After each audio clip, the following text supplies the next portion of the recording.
और अब खबर अलीगढ़ से है, जहां पर सास दामाद कांड की चर्चाएं लगातार जोरों पर हैं। इस हैरान कर देने वाली स्टोरी का एंड क्या होगा? राहुल और सपना को परिवार स्वीकार नहीं कर रहा है। वही जितेंद्र के परिवार वालों की परेशानी कुछ अलग ही है। जितेंद्र बार बार पैसे और नकदी लौटाने की मांग कर रहा है।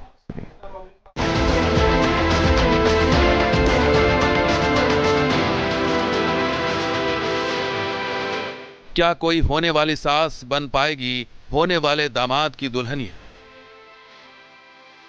अलीगढ़ के सास दामाद कांड की कहानी का द एंड कैसे होगा? सपना सब कुछ छोड़कर घर से चली गई और अपने परिवार को दे गई कभी न भरने वाला जख्म। उम्र का ये पड़ाव ऐसा भी हो सकता है, सपना के पति जितेंद्र ने कभी सोचा भी नहीं था। जिस बेटी की शादी होने वाली थी वो सदमे में। बेटों को समझ नहीं आ रहा है कि आखिर ये हो क्या रहा है। पूरे घर में मुर्दा सी शांति। परिवार का सब कुछ लुट गया है। परिवार का कहना है कि वो दाने दाने को मोहताज हो गए। जी, कुछ घर में परेशानी है, वो कुछ छोड़ के ही नहीं गई है। सुबह चाय पानी पी लेते हैं, बस ऐसा ही है। पैसों की व्यवस्था नहीं है, जो कुछ था पूरा लेके फरार हो चुकी है। अब उसी सोच सोच कर बस खाली ऐसा है, दिमाग ठिकाने नहीं चल रहा है। देखेंगे कहीं से 1500 कल परसों में व्यवस्था बनाएंगे। उसके पास में घर में आटा राशन कुछ ला के रखेंगे, उसके बाद खाना बनाना स्टार्ट करेंगे। अच्छा, जिस तरह से बच्चे छोटे छोटे हैं बेचारे। क्यों बेटा, क्या नाम है तेरा? कृष। खाना नहीं खाया तुमने? नहीं। बड़ा वाला क्या नाम है तेरा? ऋतिक। खाना नहीं नहीं, 3 दिन से खाना बनाए नहीं है। कुछ है ही नहीं घर में, खाना किससे बनाए, पैसे नहीं है। वो चली गई और अपने साथ ले गई पैसे, गहने और जेवर। परिवार पूरी तरह कंगाल हो चुका है। पीड़ित पति न्याय की गुहार लगा रहा है, पुलिस वालों की शिकायत कर रहा है। जी, पूरा विरोध है मेरा। तो देखो, पुलिस वालों की भी कुछ इसमें थाना मडरा की ढील रही है, क्योंकि जैसे वो बार बार 200 रुपये कहती जा रही है, कुछ पुलिस ने रिएक्शन नहीं लिया। जरा 2-4 थप्पड़ लगाती, जरा प्रेशर देती तो कुछ वो कबूलती।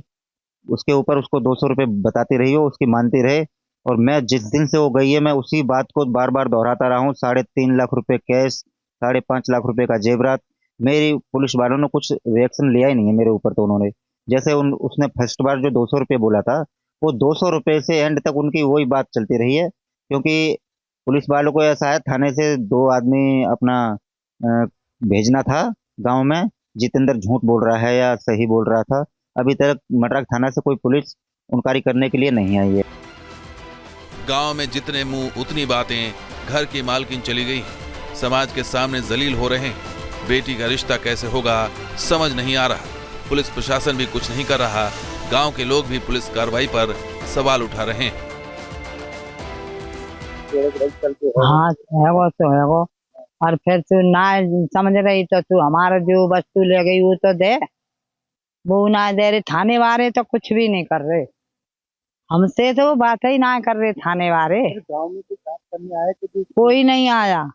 जिस तरह कह रहा पैसे दे रही और नो, और कह रहे झूठ बोल रही है। दामाद संग गई सपना को राहुल के परिवार ने स्वीकार नहीं किया। दोनों को राहुल का गांव छोड़ना पड़ा है। समाज और परिवार से बगावत करके इन्होंने रिस्क वाला इश्क तो कर लिया, लेकिन इसका अंजाम क्या होगा, इस हैरत अंगेज कहानी का एंड क्या होगा, कोई नहीं जानता। अलीगढ़ से धीरेन्द्र सिंह के साथ team news nation. News nation अब व्हाट्सएप पर खबरों की ताजा अपडेट के लिए न्यूज नेशन के इस QR कोड को स्कैन करें।